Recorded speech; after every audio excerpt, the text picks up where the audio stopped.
नमस्कार, आप देख रहे हैं सरल न्यूज। दिल्ली को जल व सीवरेज प्रबंधन में नई दिशा। 1816 करोड़ रुपए की परियोजनाओं का लोकार्पण एवं शिलान्यास। आज दिल्ली वासियों के लिए एक ऐतिहासिक दिन रहा, जब आदरणीय केंद्रीय गृह मंत्री एवं सहकारिता मंत्री अमित शाह जी ने राजधानी दिल्ली में 1816 करोड़ की जल एवं सीवरेज प्रबंधन से जुड़ी विभिन्न महत्वपूर्ण परियोजनाओं का लोकार्पण एवं शिलान्यास किया। यह कदम न केवल स्वच्छ और स्वस्थ दिल्ली के निर्माण की दिशा में एक बड़ा प्रयास है, बल्कि यह प्रधानमंत्री नरेंद्र मोदी जी के स्वच्छ भारत मिशन एवं जल जीवन मिशन के संकल्पों को साकार करने की दिशा में एक महत्वपूर्ण मील का पत्थर भी है। आधुनिक जल शोधन संयंत्रों का निर्माण, सीवरेज नेटवर्क का विस्तार, पुरानी सीवरेज लाइनों का नवीनीकरण एवं जल संचयन तथा पुनर्चक्रण तकनीकों को प्रोत्साहन दिया जाएगा। यह पहल न केवल पर्यावरण संतुलन बनाए रखने में मदद करेगी, बल्कि जल संकट जैसी चुनौतियों से निपटने में भी मील का पत्थर साबित होगी। मैं रेखा गुप्ता इस महत्वपूर्ण पहल हेतु अमित शाह जी का हृदय से धन्यवाद करती हूं और आशा करती हूं कि इस प्रकार की योजनाओं से देश की राजधानी और अधिक स्वच्छ, सुंदर और विकसित बनेगी। दिल्ली की लोकप्रिय मुख्यमंत्री आदरणीय श्रीमती रेखा गुप्ता जी का जोरदार तालियां बजाकर स्वागत करिए। दिल्ली के मेरे सभी साथी मंत्रीगण, दिल्ली के हमारे सांसदगण, दिल्ली के चीफ सेक्रेटरी, दिल्ली जल बोर्ड के सीईओ और सभी यहां पर बैठे मेरी उपस्थित दिल्ली की प्रबुद्ध जनता, मैं आपका हाथ जोड़कर शीश झुकाकर अभिनंदन करता हूं आज के कार्यक्रम में। मां यमुना जो यमुनोत्री से निकलकर 380 किलोमीटर की यात्रा करके प्रयागराज में मिलती है, जहां पर त्रिवेणी संगम होता है गंगा, जमुना, सरस्वती का। 380 किलोमीटर के बाद में दिल्ली पहुंचती है और जब दिल्ली आती है तो जो दिल्ली में 27 साल से सरकार रही, चाहे कांग्रेस की रही, चाहे केजरीवाल की रही, केवल यमुना को साफ करने के ऊपर में घोटाले किए। मां यमुना और मैली होती गई और मैली होती गई। हिमाचल प्रदेश, उत्तराखंड, हरियाणा, दिल्ली और यूपी से निकलने के बाद 6 करोड़ लोग यमुना का पानी पीते हैं। 6 करोड़ लोगों को मां यमुना पालने का मां की तरह काम करती है, मगर फिर भी दिल्ली की सरकार यमुना को साफ नहीं कर पाती थी।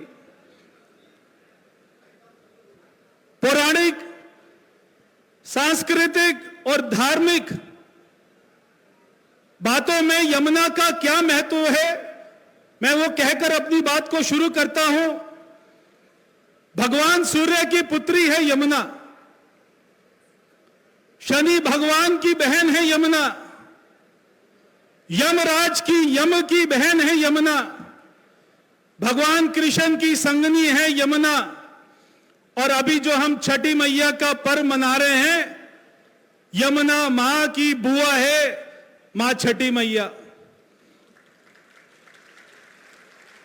क्योंकि छठी मैया सूर्य भगवान की बहन है तो मां यमुना की बुआ जी हुई।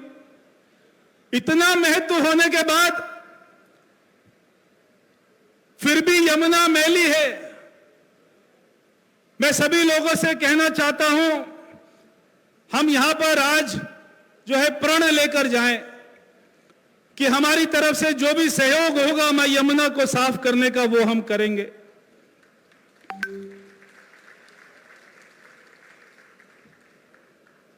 जो हम लोग भैया दूज का पर्व भी मनाते हैं, वो भी जब यमराज जी यमुना मैया के घर गए थे और यमुना मैया ने प्रेम पूर्वक भोजन करवाया था, उसी के ऊपर में भैया दूज का पर्व मनाया जाता है। इतने सारे त्योहार भी, और फिर भी मां यमुना मैली है। देश में हम ऐसे देश में रहते हैं जहां गंगा, यमुना, सरस्वती, गोदावरी, नर्मदा, कावेरी, सिंधु, साबरमती, ब्रह्मपुत्र और तवी नदियां बहती हैं। ये पूरे देश को पालने का मां की तरह काम करती है। साबरमती नदी को तो प्रधानमंत्री मोदी जी ने साबरमती रिवर फ्रंट बनाकर उसका उद्धार किया।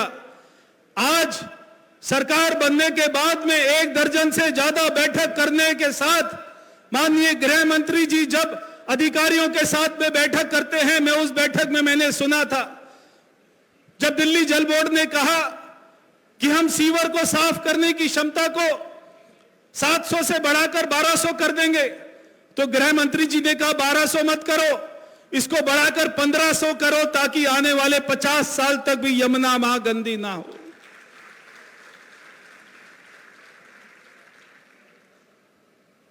आज का कार्यक्रम यह दिल्ली के लिए ऐतिहासिक कार्यक्रम है।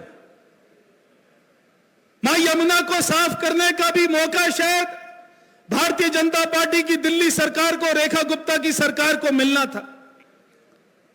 मैं धन्यवाद करना चाहता हूं प्रधानमंत्री जी का, जिन्होंने सरकार बनते ही इतनी बैठक करी और ना केवल दिल्ली की बल्कि हरियाणा और उत्तर प्रदेश का भी जो यमुना को गंदा करने में योगदान है, उनके भी सारे मुख्य सचिव, मुख्यमंत्री, अधिकारियों के साथ में बैठक करके कि वो सारी सरकारें भी अपना अपना रोल अदा करें और हम कुछ सालों में जो ये हम जहां पर बैठे हैं सर, इसके साथ ही में ये जनता के बाईं तरफ में जो यमुना को सबसे गंदा नाला करता है नजफगढ़ नाला, ये यहां के बिल्कुल साथ में बहता है।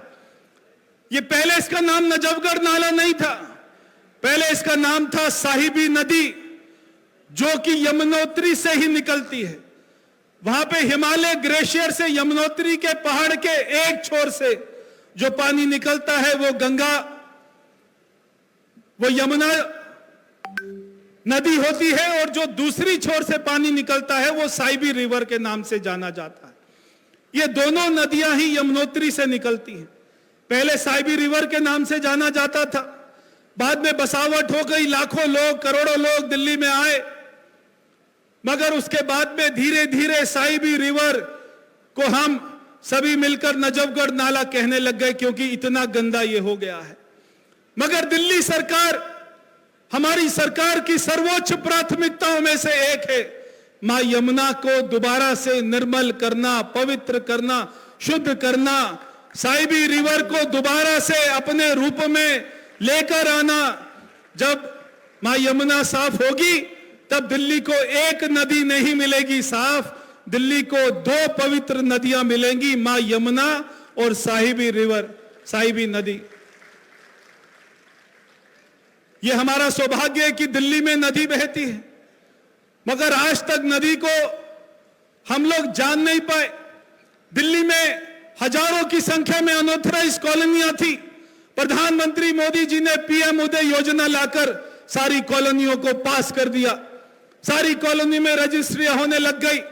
उसके बाद से दिल्ली की हर कॉलोनी, गांव को सीवर लाइन से जोड़ना। आज जो अपना नजफगढ़ नाला गंदा क्यों होता है? क्योंकि सारी कॉलोनियों का गंदा पानी सब इसी में आकर गिर जाता है। पहले की सरकारों ने एसटीपी प्लांट नहीं बनाए, एसटीपी प्लांट को गुणवत्ता की जांच नहीं करवाई। पहले 40 बीओडी टीओडी को नॉर्मल माना जाता था, मगर हमारी सरकार आते ही हमने कहा 40 से घटाकर उसकी क्वालिटी को हम 10 तक लेकर आएंगे, जिसमें ना स्मेल हो, ना पानी का कलर मैला हो। दिल्ली के जितने भी एसटीपी प्लांट हैं, जहां पर हम बैठे हैं केशवपुर, ये भी एक एसटीपी प्लांट है, मगर आप इतनी देर से बैठे हैं, कोई आपको बदबू नहीं आ रही है, क्योंकि इसका अपग्रेडेशन हो चुका है।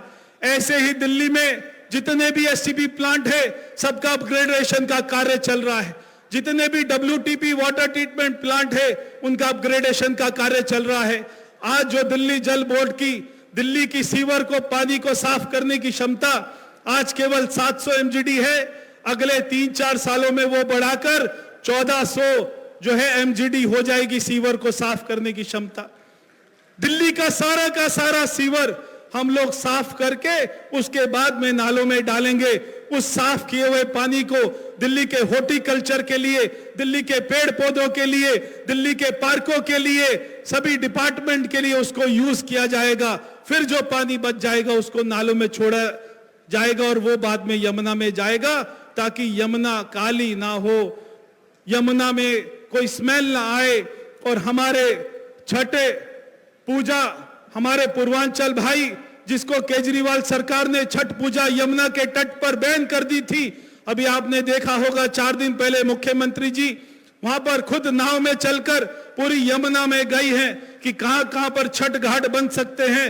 दिल्ली के पूर्वांचल भाइयों के लिए यह सम्मान की बात है कि छठ घाट, और जैसे कांवड़ सेवा हुई है, जैसे दुर्गा पूजा मनाई गई है, जैसे रामलीला मनाई गई है, वैसे ही छठ पूजा भी दिल्ली में धूमधाम से मनाई जाएगी। ये मैं आपको कहना चाहता हूं। मैं आप सभी का आज के कार्यक्रम में आने के लिए बहुत बहुत धन्यवाद, बहुत बहुत स्वागत। बोलो भारत माता की, मां यमुना की। एक बार जोरदार तालियों से आभार व्यक्त करें। आज दिल्ली की धरती गर्वित है जब उसकी जीवन रेखा यमुना को पुनर्जीवित करने के लिए प्रयास किए जा रहे हैं। मेरा अनुरोध दिल्ली की लोकप्रिय मुख्यमंत्री